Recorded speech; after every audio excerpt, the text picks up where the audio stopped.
Well, Kyle, let's go ahead and kick off the Bassmaster Elite Series season for 2025 with two awesome, incredible tournaments with some awesome winners as well.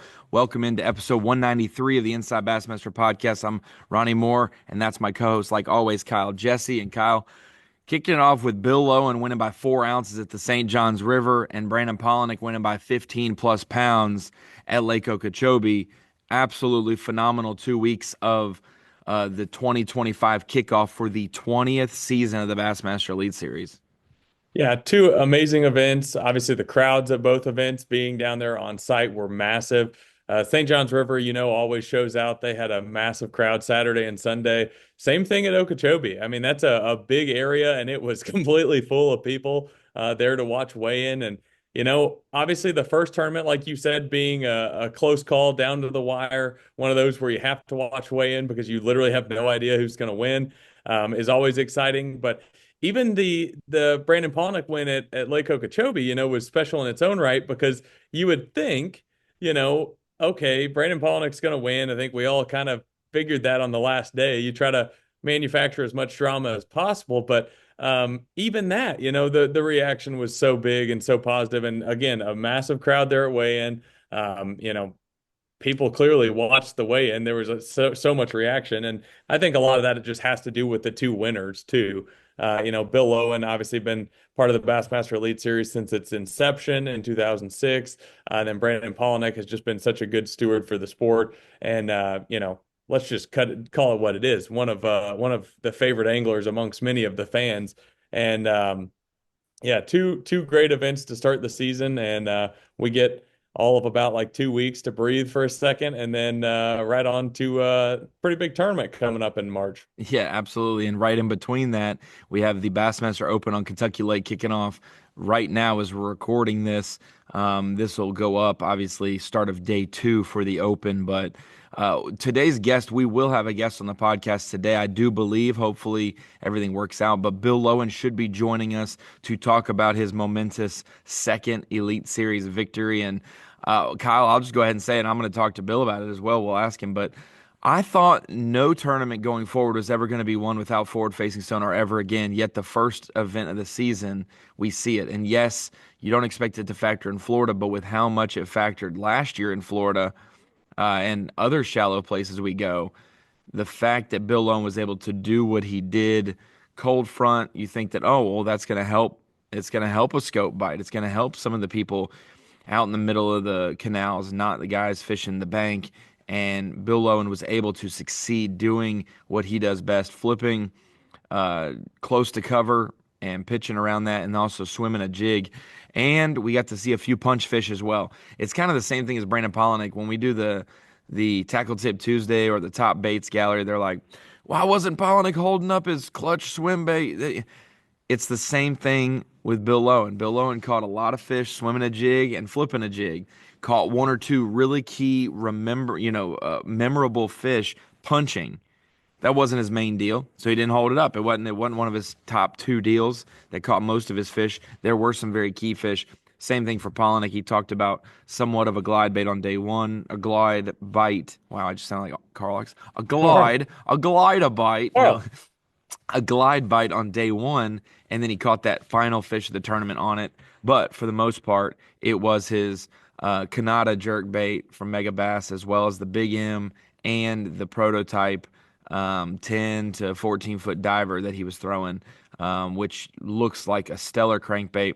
And it's hard also, Kyle, when you give some photos away of some prototypes, you kind of get to you don't have to pause the video. You get to look around at it.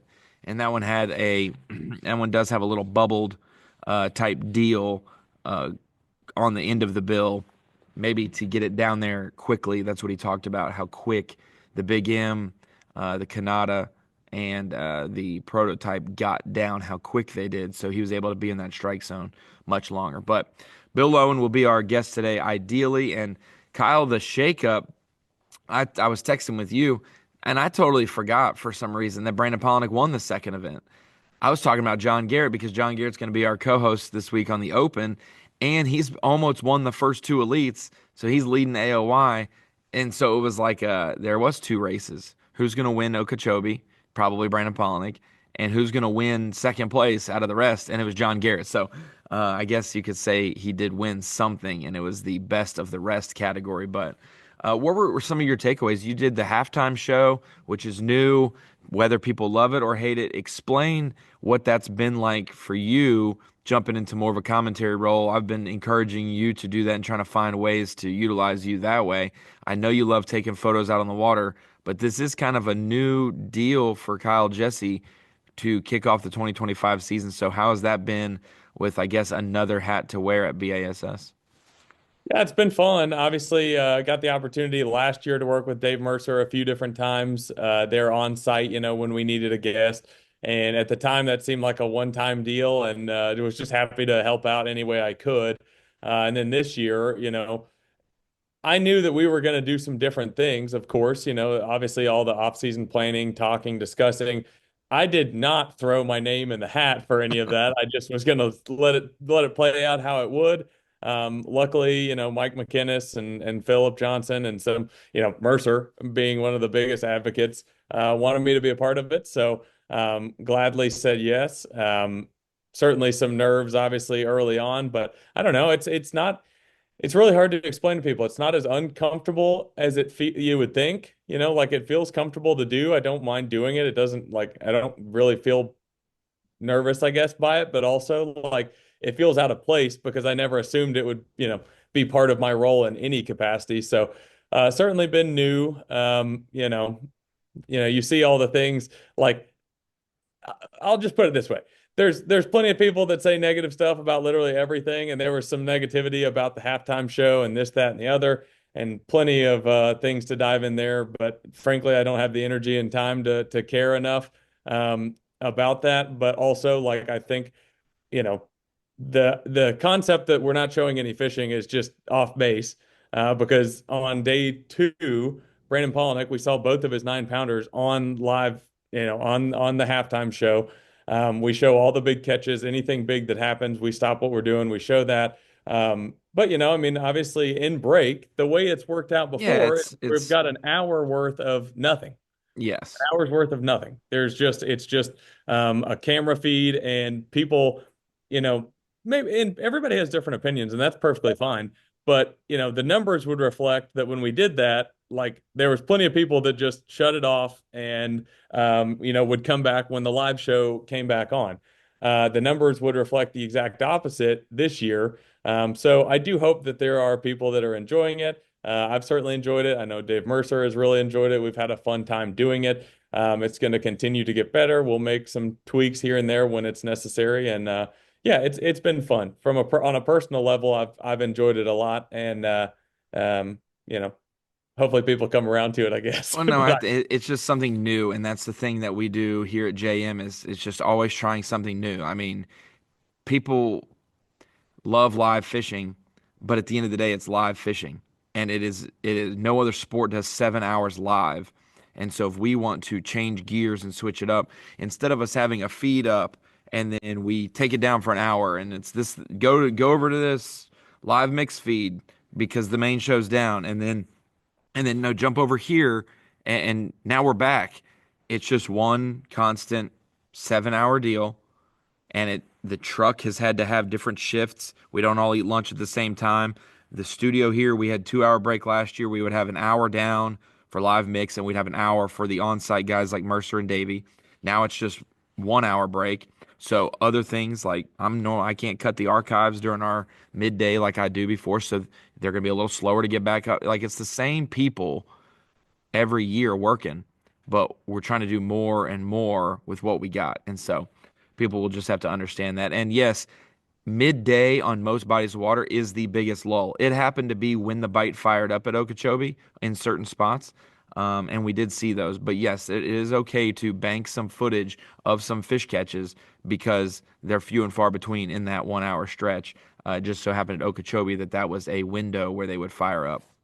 Now, Well, Steve Bowman, I don't know if a couple more jigs set a face, if Bowman's going to be a part of the show in the next, if he's going to walk away or be knocked out, either way. But it is something different, and it's a way to bring all the statistics because I've been trying to help feed you guys statistics as well. it's a way to bring a more analytical approach, and it's just like every other sports show you see where there is a topic that we get to talk about for a couple minutes, whether it's controversy or not. But um, enough about us. We've been buying some time. Well, and Got our. I'll go ahead, and then we'll I'll join say our this guest. very quickly too, and I think that this I'm saying this as a positive to Bass and JM. What we've been able to create, and I say we, like I don't want to take any credit for that, but what what has been created over the last 10 years in Bass Live, right? I mean, before what 2015, there was no Bass Live. No, I mean, so we're talking about a decade, 10 years that live fishing has been going on. And for it to be what it is now, considering all the hurdles you have to jump through to show live fishing, it just seems, a little crazy on some levels to have so much negativity around anything. I Considering, can't believe you guys give us this free thing, and I mean, every 15 minutes you take a commercial break for 2.5 minutes. I can't And believe it. then and then even during that, I mean, we could go off on a whole tangent here, but like the people that have made those comments, yeah, I don't love watching ads either. Nobody does. But I'll say this as a The guy who only cuts sport up in the the thing, world that still shows fishing while the ads are playing. I We will don't say even stop the we action. have a 7 hour window of the show, and I cut the commercials out for the website and YouTube versions later to watch. It's 5 hours and 15 minutes of fishing. So when they're like, it's 5 hours of ads and 1 hour of I promise you, I literally cut the stuff. It's a 5.5 hour show, 5 hours, 15 minutes or so. Um, but yeah, I don't want to. It's going to be Ronnie needs to get out in the sun, and these guys are complaining for no reason. But there's just so Yeah, much that the yeah. fans do not know that we do not have the time to tell you guys about, and that frankly you should just hang on, buckle up, and just watch it and see what we're doing. But there's some things that just happen that we don't dictate it, but it's how you move forward in broadcasts. There's always those different changes, no doubt about it. Yeah, I mean, Uh, we're basically setting ourselves up for people to tee off on, but Oh, uh, that's totally fine. We do that it's all the time. it is what it is. We're Bill's trying new. about Bill's about to tee off on us anyways. Anyways, Bill, we can see you, but it looks like your mic's I think you can unmuted hear now. me now, right? There it is. Welcome in the first champion of the 2025 Bassmaster Elite Series season, Bill Lowen. Thanks for having me, guys. Congratulations, man. Instead of dollar bill, it's going to be like thousands of dollar bill or something. We'll have to call you that now. I don't know about all that.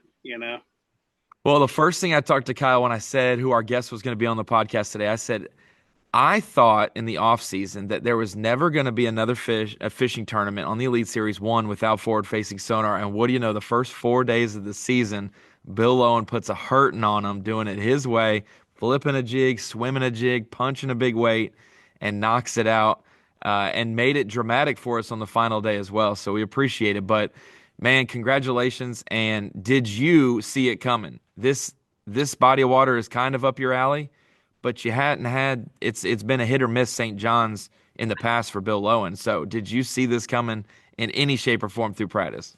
So you actually did say there'd never be another one won No, I four didn't times? say that. I We heard didn't that say being that. said Okay. Okay. everywhere. No, no. So I honestly, truly had no idea that fish had the caliber of fish in it. Now, obviously, it's Florida, and any chance you could catch a 10-pounder. But practice was kind of slow. I think I had about 8 bites in that creek in practice, and I caught one of them, and it was a heavy 3, it wasn't a 4-pounder. And I shook the rest of them off, so I didn't know. Then I had 2 other creeks that I'd been saving that I had some decent bites, some 3-pound bites in it. And there comes a point in practice where you're like, okay, maybe I got a shot to win, or let's just survive and get out of here. And after last season being my worst season to date, I kind of, Jennifer and I talked about it, kind of said, hey, I'm going back to, we're going to survive and try to be consistent and cash checks and fish the way we used to fish. Because look, let's face it, the last few years has not been typical fashion for me. And it was starting to weigh on me, honestly. So I had no idea. And then after the first morning, I caught, 20 pounds really quick, flipping a jig. And I thought, oh boy, I might have truly found something special. So, yeah, and then things just kind of unfolded like they did. And I got to ask you this, because the other day when we had you on livecast, I was going to ask you and we ran out of time, but when you won, like everybody's happy for whoever wins to some degree, but like when Bill Lowen wins a tournament, it's a different level of like appreciation on the fact of the anglers, like the camaraderie y'all share and the way that people in the Elite Series, around the sport, media, everything view Bill Lowen as a person. Like it comes out on full display. Like when you win an event, when you do well, like it shows. Like people are extremely happy. How much does that mean to you as a person? Because even Jay Przekurat on stage, he just figures out he's losing, and he has the biggest smile on his face I've ever seen of a guy that finished second, just knowing that it was you that won. Like, what does that mean to you personally? To me, personally, it's obviously it's overwhelming. You know what I mean? When you get back to the camper and you look at your phone and you got 300 to 400 messages on there, and you truly see the people that are in your corner or maybe supporting you. Because, look, I'll be honest with you. To me, I'm just another one of the guys. I almost say I'm just Bubba. You know what I mean? So it's like I don't ever see myself as I guess you would say a celebrity. You know what I mean? Because to me, I'm just not. I'm just another one of the guys. I put my pants on the same way everyone else does, and I never got into this sport to be to claim that I'm one of the best bass anglers in the world. That was never my goal. I've said this a million times. My goal was always to try to be the best ambassador for the sport that I could be, and I think over the years that's kind of resonated to where that's kind of what I'm always going to be, trying to be that ambassador to pass it on to the next generation. And I think as fans that resonates over very well because they can kind of live vicariously through me, what I do and what I try to promote. So it's all overwhelming. It's hard to describe. It's hard to put words to it. But to say I'm blessed and I never take it for granted, that's an understatement. St. John's River obviously a special place, and it kind of feels like an old school body of water, even with new school technology, young anglers on hot streaks. It always is a veteran or somebody. I think about the split, and then the 6 anglers who stayed with Bass, to start the 2019 season that had been invited elsewhere. And for the first event after the split to be won by Rick Clunn, somebody just an OG of the sport, and to now think we're in our 20th season of the Elite Series, and there's 7 anglers. I think there's only like 4 anglers that have been on the Elite Series since its beginning without a break. Menendez has had a break. Hackney left for a year or two, and then Randy Howe. But there's 7 anglers who have been here since the beginning, and 4 that haven't missed a beat. And one of those 4, there's a 4% chance that an OG elite guy wins the first event of the 20th season. And so that was even more special thinking about that. So do you think when you sit back in the camper with your family, like 20 years ago, Bill Lowen jumping out as a rookie and having a good season, did he think that you'd be here 20 years later and that you would be the first champion of the 20th season? Obviously in this sport, you never know what's going to happen. You know what I mean? We got the highest of highs and the lowest of lows all the time. One day you catch them good, you're on top of the world. The next day you don't catch anything and you're at the bottom. You know what I mean? So to think that I would come out of the gate swinging like it has been, no, I never thought that. But after last season, coming off of my worst year, I knew that something had to change. I've talked about it a little bit. I got my new Mega Live 2. I've kind of been, I don't want to say I've been boisterous about forward facing sonar but I've have my opinions on that. But I knew that if I didn't start focusing on working that into my game plan, it might be a long rest of my career. So I got my new Mega Live 2 at the Lake Lanier event, got introduced to that. spent a lot of time last fall playing with that, knowing that you better learn it. And then obviously, I also told myself, and I've kind of been hung up on both sides of the fence the last couple of years. Do I fish with forward-facing sonar? Do I fish traditionally like Bill Lowen does? So I've had a lot of demons going on in my head trying to, and obviously, not performing like I'm used to performing. So going into this season, I said, hey, we've learned forward-facing sonar. I feel very comfortable with it, but we're going to fish the way that I fish. And if we have to use forward-facing sonar in certain lakes, certain situations, then by all means, we're going to do that. And with that being said, I also said, we're not going to worry about the drama. We're not going to worry about other things. We are going to focus on going fishing. We're going to have fun.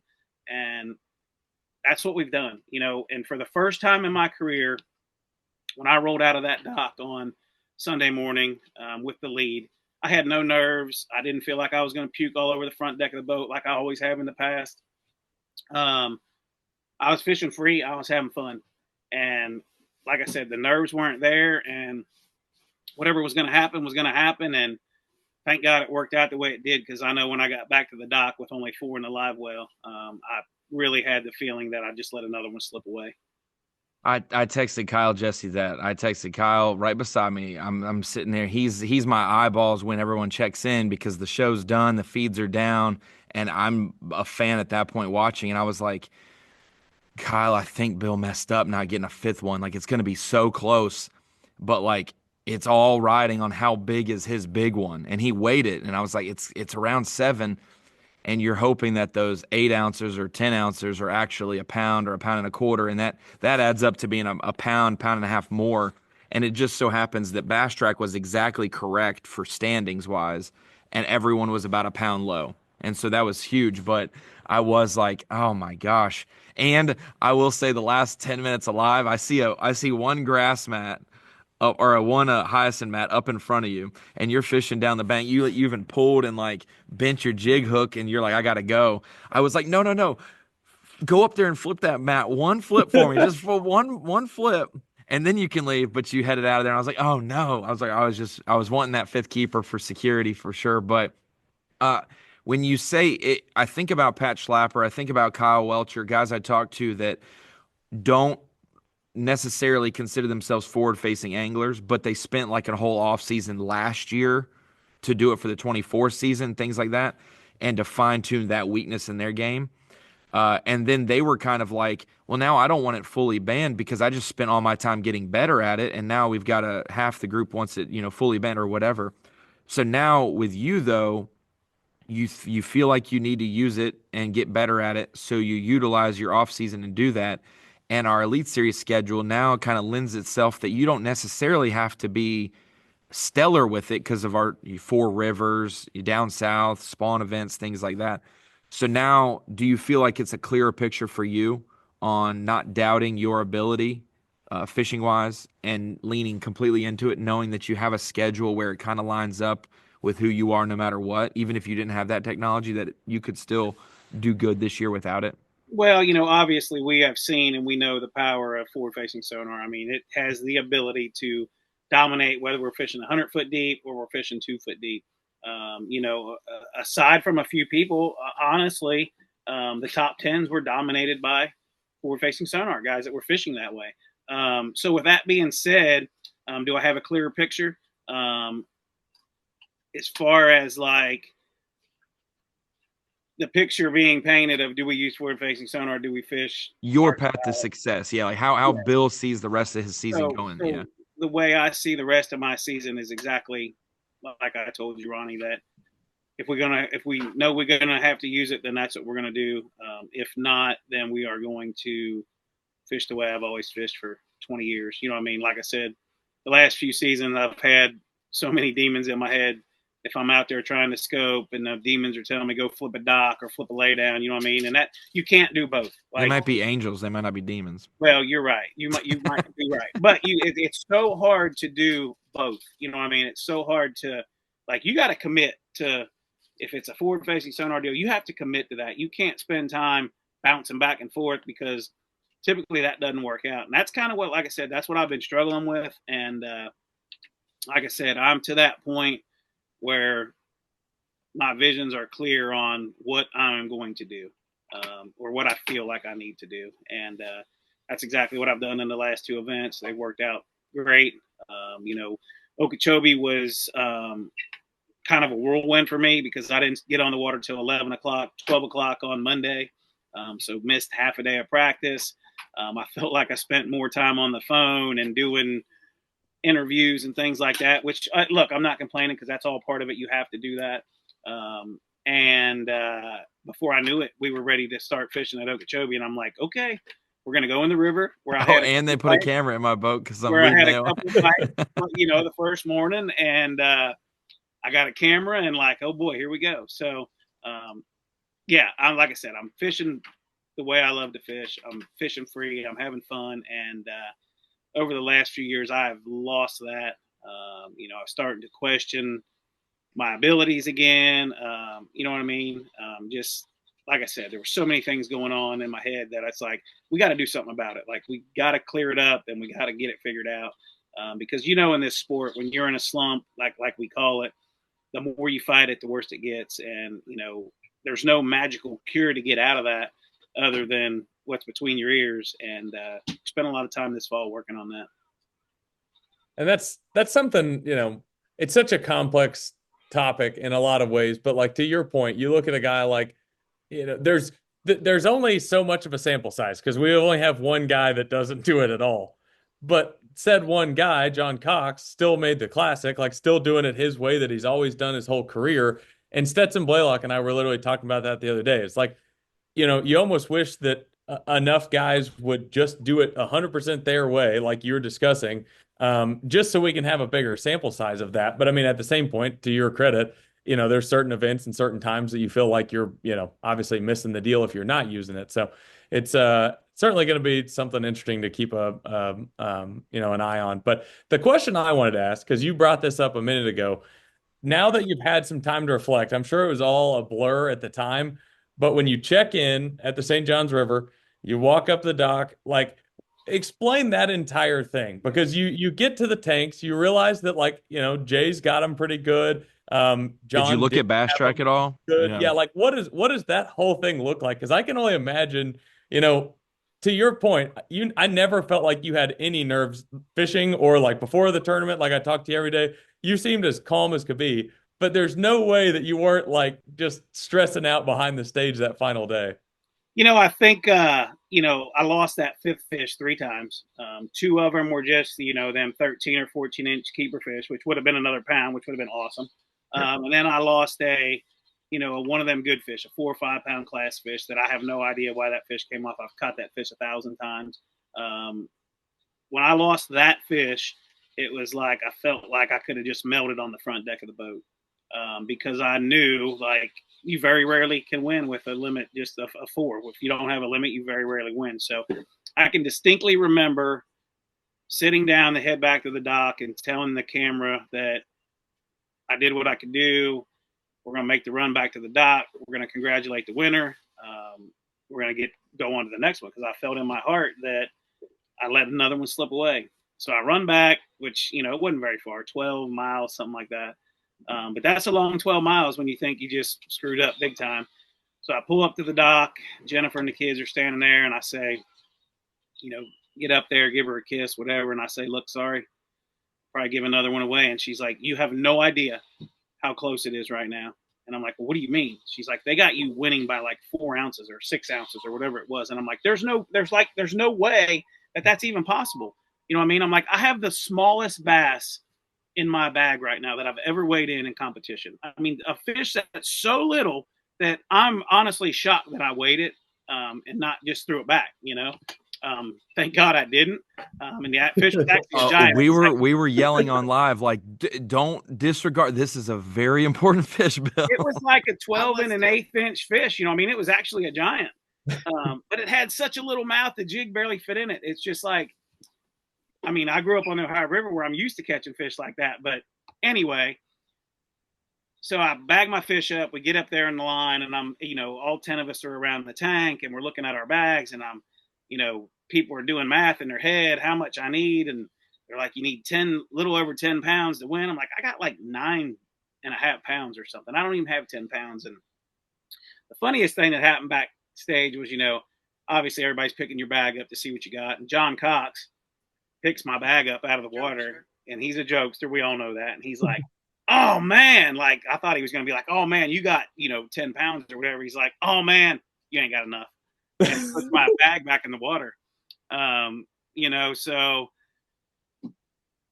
I still, everybody's weighing in. I can remember Wes Logan. He's like, dude, you got to have 10-1 before I went up on the stage. And I'm like, like I said, I thought I had somewhere around 9.5, 9.75 pounds. And when the fish hit the scale, I was literally focused on the screen, waiting for the weight to pop up. Right. Well, it never popped up. And I'm standing there like, I don't know what the heck's going on. And I can hear Mercer talking, but I don't know what he's saying. And then all of a sudden I hear 10-4, and it never, ever shows up on the screen, or obviously I didn't see it. And after that, everything's just a daggone. The first time Bill Lowen intently pays attention to a screen, it betrays him, and it doesn't work out for the weight. That's crazy. Exactly. No wonder you don't. It was like the weight come up and the screen went black, and everybody's screaming and hollering, and I'm hugging Przekurat like he's my boyfriend. You know what I mean? So it was all a blur. Like I said, I had no idea, honestly, that I was going to win. But hey, if you're going to do it, you might as well do it in grand fashion. Make it as close as possible. Make it good for the fans. Make it good for the sport. Obviously, Pollinek's deal was like a blowout, and he didn't even have to go fishing. You know what I mean? Which I honestly probably never ever be in that situation. But with that being said, this was the first time in my career where I left the dock with a substantial lead, you know what I mean? Because usually when I'm in that situation, I'm having to claw from behind and come from way back. And it's still a shock, and you never can describe it fully, but I was blessed that week. And that's pretty much all I can say about that. And you did something really, really cool, as if winning wasn't cool enough, and all the emotion that went on with that. But, something you've done over the last handful of years is on semifinal Saturday is give a kid in the crowd a membership, which has been awesome. I think I speak for everybody in saying that that's like the coolest thing of all time. And aside from our entire membership department quitting, that's been an awesome deal for all those kids to get a membership. And I'm totally being sarcastic. They didn't quit, but that was such an They're awesome just now deal. Overrun with more paperwork, no doubt. Well, and I totally forgot about this, but last year at Palatka, Yamaha stepped up and said, "Hey, look, let's just give every kid in the crowd a membership." And they stepped up and took care of that. And I was like, well, that's kind of cool that we did that last year. And then obviously with the win this year, we do it again. I just always look at, like, I just want to give back when I can. I've said this a million times. Growing up as a kid, somebody was always taking time out of their schedule, whether it was hunting, fishing, just life in general, to show me the right way to do it or how to do it. And had they not done that, we would not be talking today. That's for sure.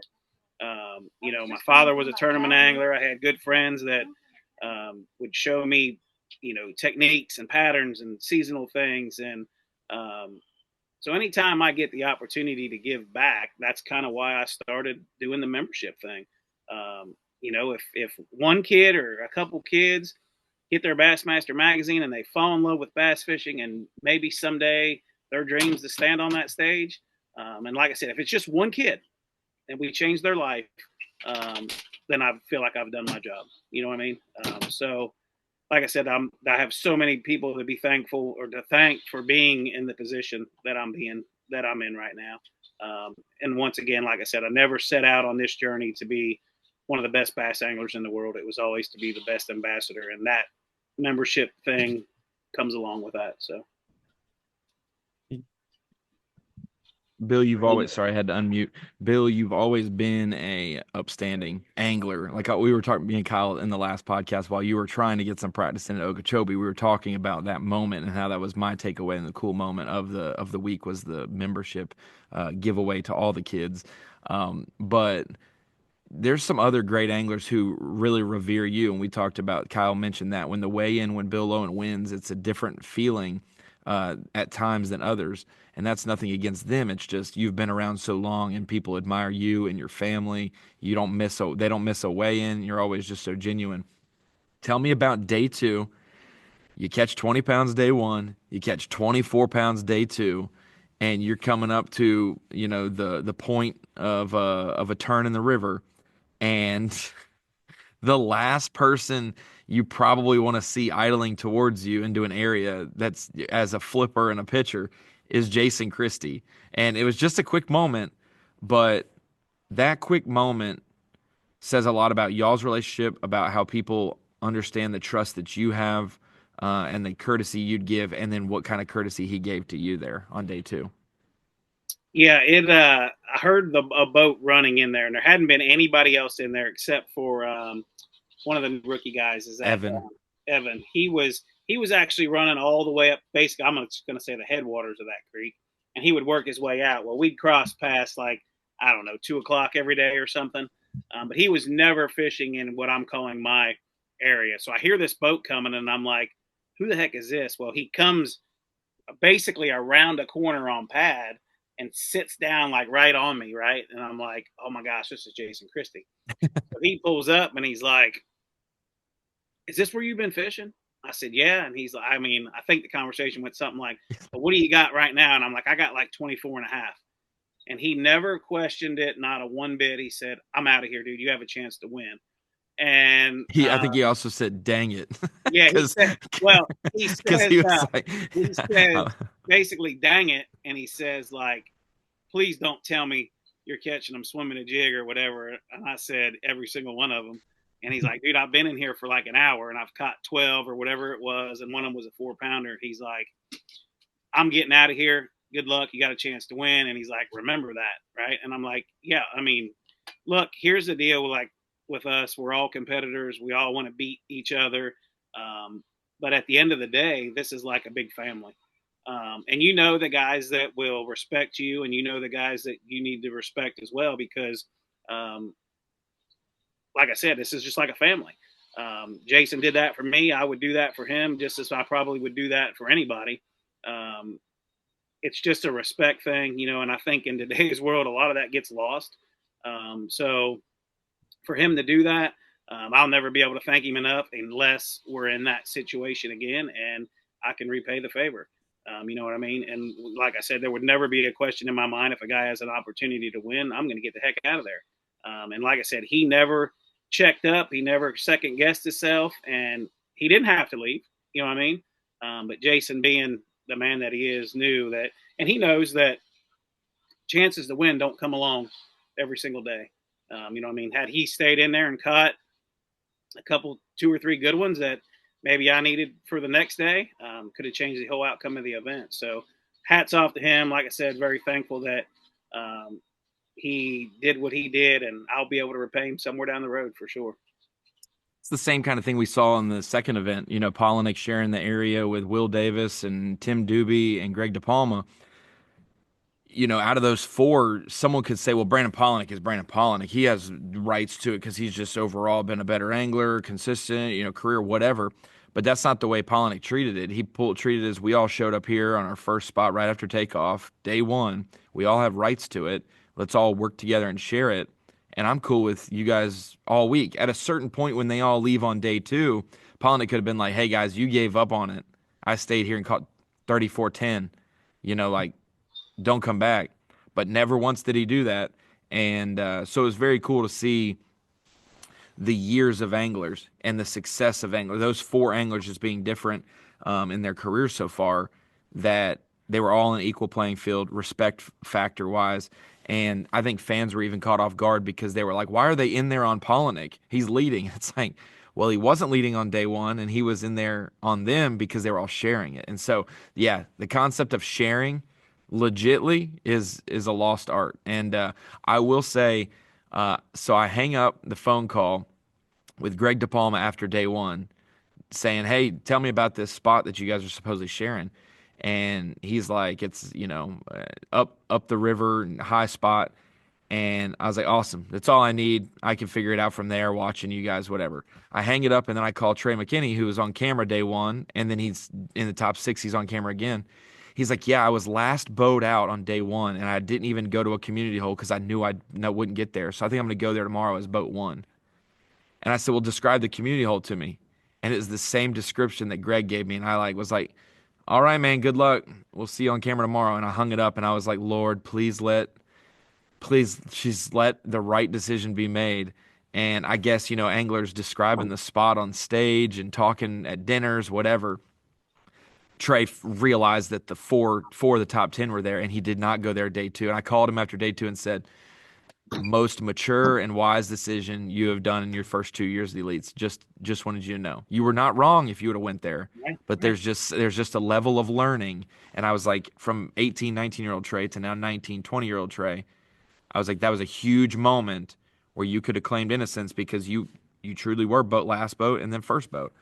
But that's big, and for you and Jason, that's the same type of deal. Just understanding it's not worth burning a bridge at this stage of the day. Respect should be given, and he'll give it back to me later. Yeah, and I think it's pretty much this simple. Regardless of what you do in your life, whether it's fishing, work, baseball, softball, whatever. If you just stop for a minute and treat people the way you want to be treated, like, then everything would be so simple. You know what I mean? It would be so simple. And I know it's so easy for me to sit here and say that, but I've kind of always lived by that. Treat people the way you want to be treated. And typically things will work out.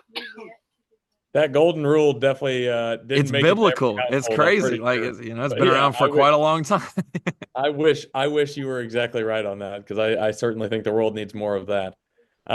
Bill, I gotta ask you some fishing questions because Yep. frankly that's what I do and that's what I want to know about. And your win specifically, like you already mentioned, doing it your way with a jig. Like, when's the last time Bill Lowen wasn't in contention with a jig? Like, go back to Pickwick, that win, the same exact jig. Like, I love it. But you said something really, really key to me when we were shooting the tackle tip after the event about the flipping jig and how it wasn't like your traditional flip it out there, let it sit on the bottom. Like, there was more to that. Can you explain that dynamic with the flipping jig? Because you certainly caught some key fish on that jig. So I've noticed years ago, um, especially during frontal situations in Florida, them fish get what I call high up in the water column. You know what I mean? They're not feeding off the bottom. Um, that's why I feel like a swim jig in those situations works so well. Um, and once again, obviously, I was in a creek that had deeper water and things like that, where instead of those fish having to swim in and out during a frontal situation, they can just go up and down vertically on them deeper swings, channel swings, things like that. If there's cover there to hold them, lay downs, grass mats, things like that. But what I was trying to achieve with my flipping jig was, obviously when you put a flipping jig on, you want to flip it out, let it go to the bottom, crawl it, hop it on the bottom. But what I wanted to achieve, which is hard to achieve with a swim jig, unless you go with a half ounce or some heavier type jig, to get it down in the water column. I feel like if you're trying to do that with a swim jig, you have the tendency to fish the jig too fast. Where the deal with the swim jig this week or last week was to fish it really slow. Okay. So with that being said, my thought process with the flipping jig was to get it out there, let it fall vertically to the bottom. And sometimes those fish would grab it as it was falling because, like I said, a lot of them fish were suspended around that grass and things like that. But once it hit the bottom, I would get it, I call it kind of snapping it up and getting it up high in the water column and then kind of snapping it in place, but swimming it really slow. If it was 10 foot deep, maybe I'm doing that at 5 foot. And that's a really hard technique to do. And I would get hung up a lot doing it, and I'd get frustrated because the wood in the St. John's is so soft for whatever reason. And if you're snapping that jig and it hits a piece of wood, it gets hung up, right? So it was really hard to do that. But I knew the first day, once I figured that out, that because when they'd hit it, it was like almost like somebody would cut the line.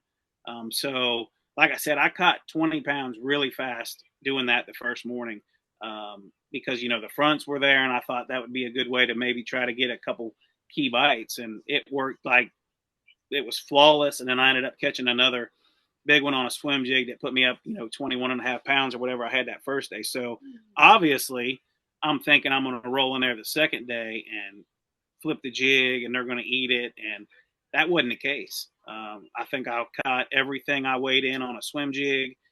And then I caught one on the flipping jig that under an overhang that was suspended. It's 15 foot deep right against that swing. But I'd missed that fish earlier that day, and I skipped that flipping jig in there and actually caught that fish, and it was like a 6-pounder.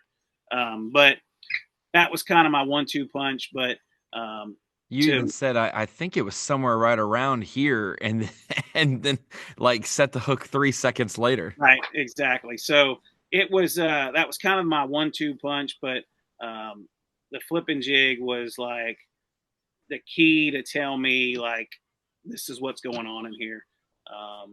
And I always talk about paying attention to every bite, every piece of the puzzle tells you something different. As long as you pay attention to that, and as long as I've been doing this, I'm anal about every single bite, how a fish has the bait in its mouth, what exactly I was doing to get that bite, and that's the way you got to be. Because if you miss just one little detail, it could change the whole outcome. I think you broke off one of those spongy, soft tree limbs with a 4-pounder on it with your 30-pound, what was Tac-X or whatever. Yes, you finally were about to give up, and you did the old pull it straight, and it's going to break the line, and it didn't. The whole limb came. You're like, there he is, swinging a 4-pound, and you swung it in. I was just like, man, that should have broke like six times through that thing, and it's Bill Lowen's week. So I will say one thing. My favorite. I watched this because I watched every single cast on GoPro for Gerald Swindle, his 2016 AOI season. It was one of those deals. I was my last year on the road before coming to Little Rock for studio work, and so I was taking GoPro highlights from anglers, putting cameras on boats. Well, Swindle ran a GoPro every day, and I would just grab the card from him, copy it, give it back to him the next day. He was catching them so good. I saw every single day of his AOI season. And my favorite thing that opened my eyes to not only junk fishing, but also just the mental side of this sport is there were probably 40 times, at least, maybe 50, 60 times, where he would be fishing along with a bait, put it down, first cast with the new bait that he picked up, he'd catch one. And that's what you did when you caught that one punching. It was on the final day, your big one. It was on the final day. You had done 2 or 3 casts, and then you had picked up, punched in there, and caught that fish. Walk me through, because that's the thing for someone who keeps a lot of rods on the front deck and junk fishes. People think junk fishing is just picking up baits at random and hoping one of them works in the rotation. But really, it's here's my 2 or 3 baits I'm going to use all day, and then there's 20 casts that these other 4 will fill during the day. And so to see you pitch, swim, put it down, flip, and punch through their first cast, catch that one, I was like, that's my favorite thing in the sport, is seeing an angler see something, think something, make that decision, whereas someone else, maybe a weekend guy, continues to swim his jig and does it 5 feet too late and misses the angle that fish wanted it to punch through. So can you tell me about that, how frequently that has worked for you, especially when you're in the groove? Yeah, so look, it's no secret. I'm known as a shallow water junk fisherman, whatever. But with that being said, like you said, even though we call it junk fishing, there is a method to our madness for sure. We may have 15 rods laying up there, and we build those rods based on what we've seen in practice and what we know we're going to do. And we build rods with baits that we may only make 1 or 2 casts with them throughout the day, but we know when we see that situation arise that this swim jig ain't going to work, this flipping jig is going to be a better bait for that. But if we have to sit down and build that, we're probably going to miss that opportunity. So even though I got 15 rods laying up there and I may only be using 3, when I see something that I know I got a prop bait tied on or whatever that may be, that's a better choice, then we obviously pick it up. Okay. That mat that I caught that big one out of, that mat was not there all week long. That mat floated in there during the night with the tide, whatever, because that was a little swing where I'd already caught some big ones. Maybe I think I caught a 5 there and a 6, and I'm fishing up to that spot. And look, I'd been dropping mats in there all week long. I'd lost a couple through the mats. I'd caught some green-eared sunfish or whatever they are, but I'd never put my hands on a bass that I caught through a mat. And I'm fishing up to that spot, and I'm like, this looks so weird. Like, what is wrong here? Like, this is not this. And I'm like, the heck, there's a mat blowed in there right now. So obviously I got a punching rod laying there. I pick it up, and those mats in there were so thick that you may have to cast on a mat 10 times before you finally got a 1 ounce weight to go through. I probably should have went up to 1 1/4 ounce, 1.5 ounces, but I just don't like that big giant weight. So this was like first pitch, it goes straight through. I lift it up one time. I go to lift it up the second time, and it was like somebody cut the line. And it's a 6-pounder. It's my biggest bite of the day. At that point, the light bulb should have went off on my head and said, hey, maybe you ought to go flip mats for a little while. But it was, I don't want to say it was so easy to get a bite swimming and flipping that that was my game plan. I stuck with it. The tide never got right that day. So when we talk about junk fishing, it's not that we're just going down the bank, just haphazardly making decisions and things like that. We build our rod selection for, like I said, maybe to make one cast a day. But my goal is when I got 15 rods up there and I know I'm junk fishing, is to at least catch one bass on each rod throughout the day. And that's how my whole career's been.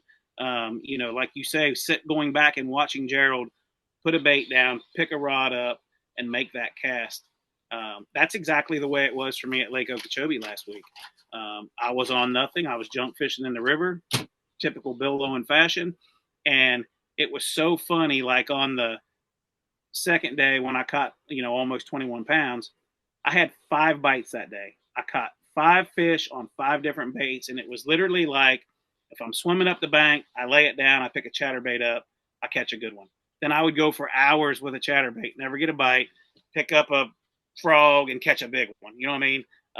And that's junk fishing, knowing that there's a better bait for the situation when it arises in front of you, and you have the ability to, okay, I need that rod right there.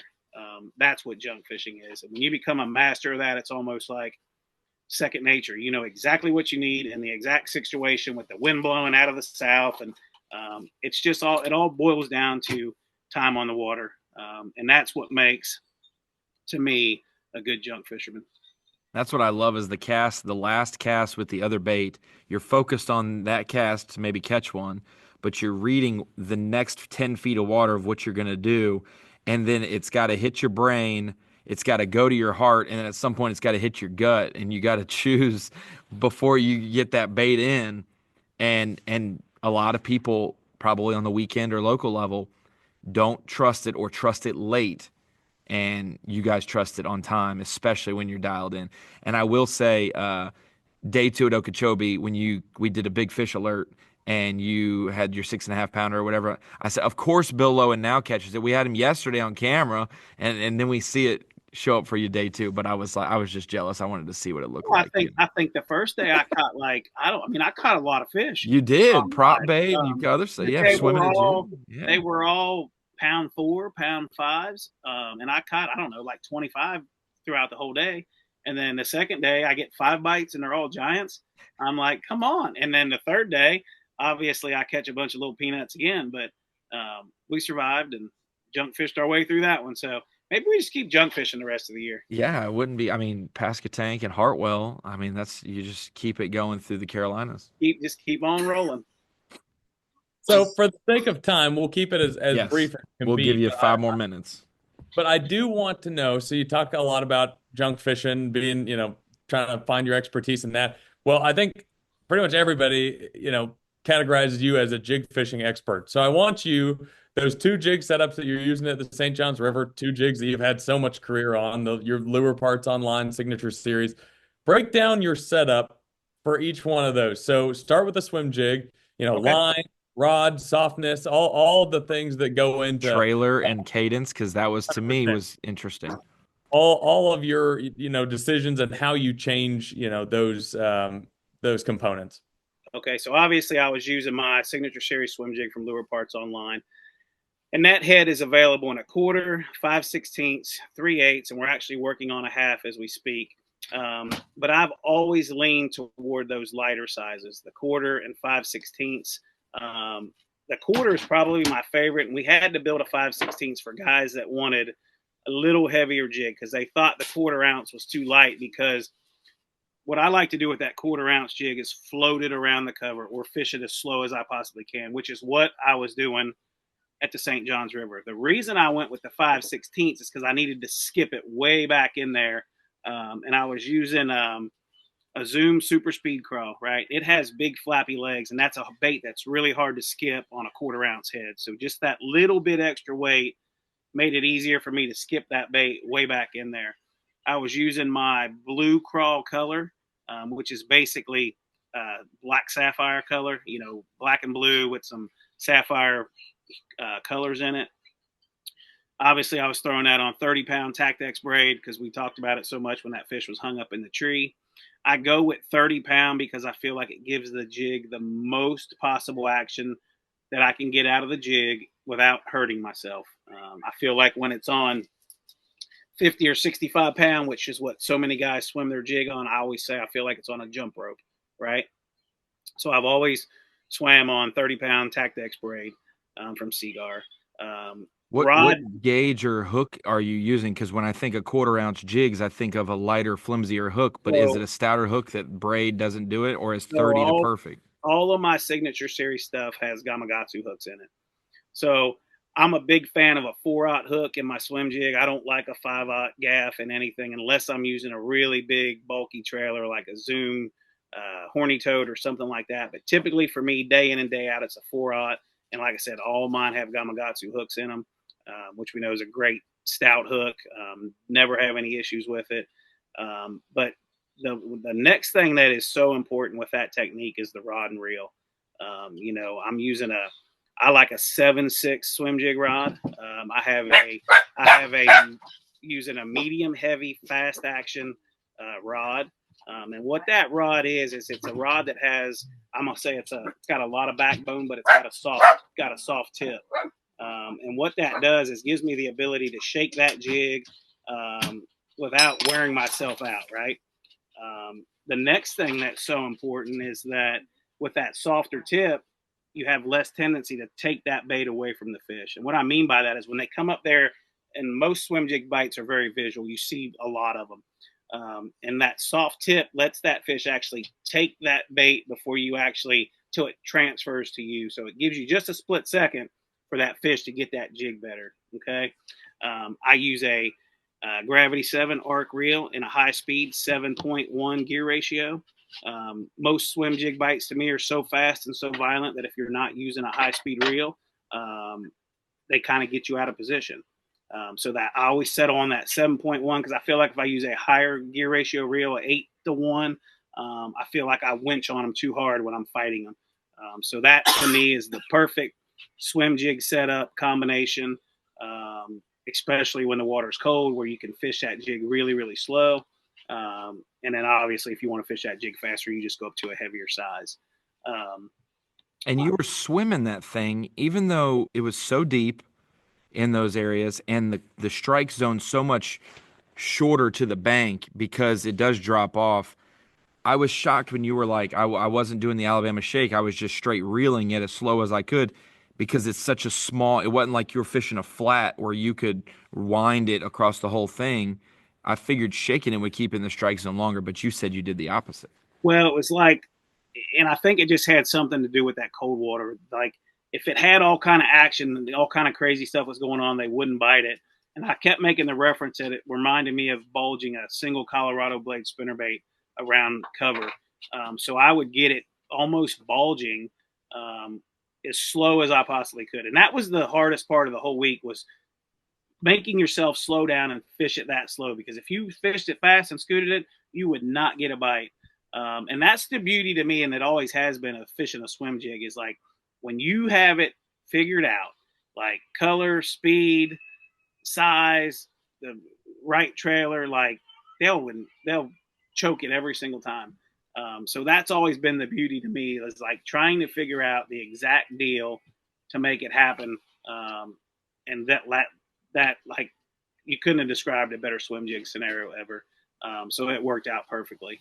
And then with my flipping rod, I was flipping a 3/8 ounce Bill Lowen Signature Series flipping jig, same exact jig basically that I used to win on at Pickwick. Had a black and blue Zoom Super Chunk as a trailer. Once again, it was my Blue Cross Signature Series skirt.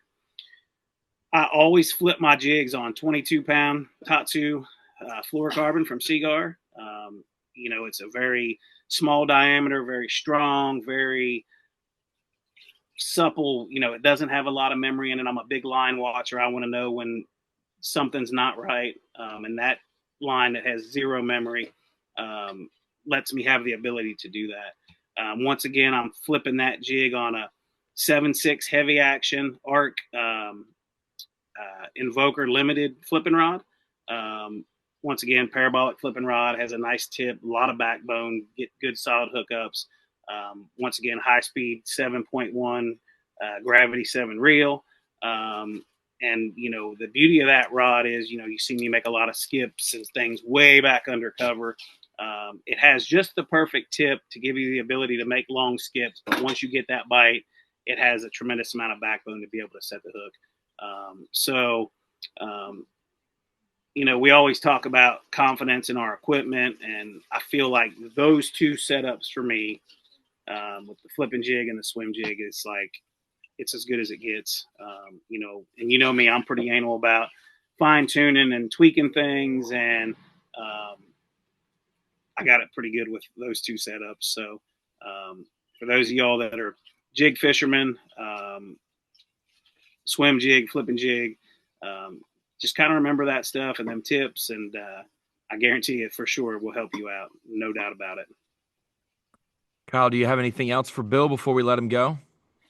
I feel like we have taken as much time as we possibly should. I'm sure I he's saw tired of Fisher talking. was barking in the background, and causing all kinds of chaos as well. So we're And at least, Ronnie, we waited until after the 2 Elite Series tournaments to get him on. So we didn't, at least we weren't one of the problems bothering you in between the 2 tournaments. We at least absolutely. You know what? If that's the worst problems I got to worry about, is taking a phone call from somebody, then look, I'll take phone calls all the time.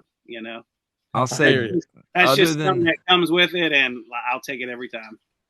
Other than maybe Denny Brower shooting you another text, what was the coolest, or who was the coolest text from after your win that you would say? Oh man, there was so many. I honestly, did Trump text you? I'm just kidding. Nah, he didn't. But yeah, there was so many, and I tried to answer all of them. I think we did a pretty good job of answering them, but every one of them is special, because it opens my eyes to how many people or how many fans I truly have, or how many people are truly following you and paying attention to what you do. Like I said, I don't ever think of myself as a, somebody that's a celebrity or being watched. But it opens your eyes to truly how many people are in your corner pulling for you. And yeah, like I said, I got to thank each and every one of them, because it's so overwhelming. And yeah, I got to thank them all. Well, Bill, before we let you go, I got to confess one thing. I missed the first 3 days of the Elite at the St. John's because I was out of town coaching basketball. So I came back, and I don't know if I made it tough on you, but I'll say you were flawlessly winning this tournament without me covering you.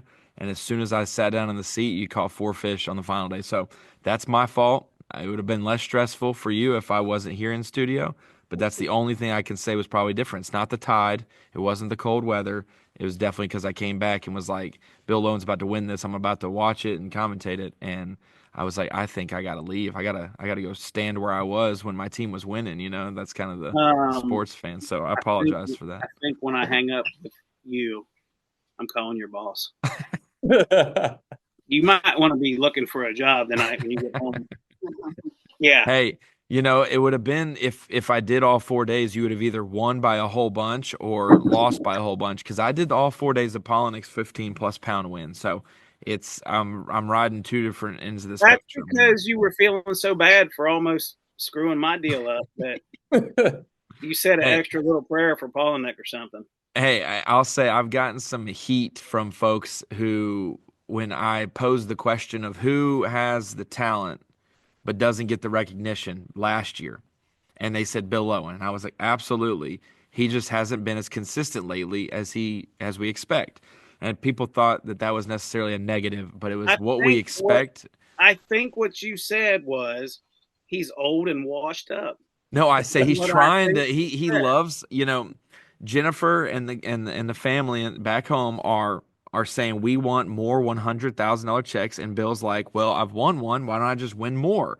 And it just changed. And so it's good to see you go back in mentally at least to the way you like to fish before that was consistent, and it immediately yield results of I can still do that because I know as a fisherman it's not the actual can I make this cast anymore? Can I drive my boat this far? Is it too hot, too cold?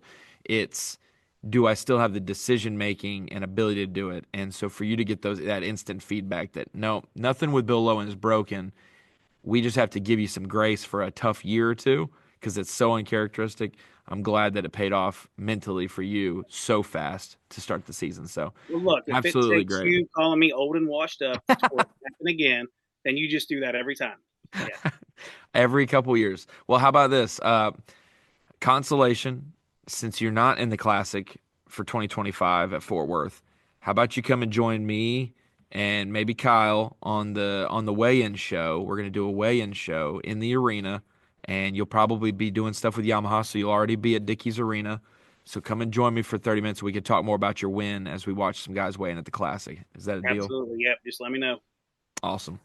Kyle, Bill Lowen, our first champion of the 2025 Bassmaster Elite Series. We appreciate him joining us today. And Bill, just thank you so much, and good luck the rest of the year. You're already well inside the Classic cut, so just stay there for the last 7 events. A long year, but that's going to be our goal. Good. We expect to see him on camera a couple times. I expect maybe the Mississippi River is a win, doing what he likes to do as well. We'll see, but not going to count our chickens before they hatch.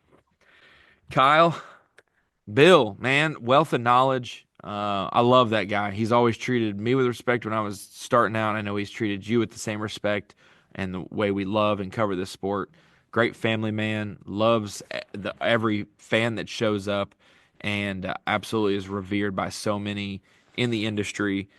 It's been different. He's had turnovers with sponsors, which with a guy who is just so rock solid, consistency and human characteristic wise, you just normally don't see that. And so I know it has been a little bit of a difficult stretch for him, but to see him stand on business and get it done is very cool.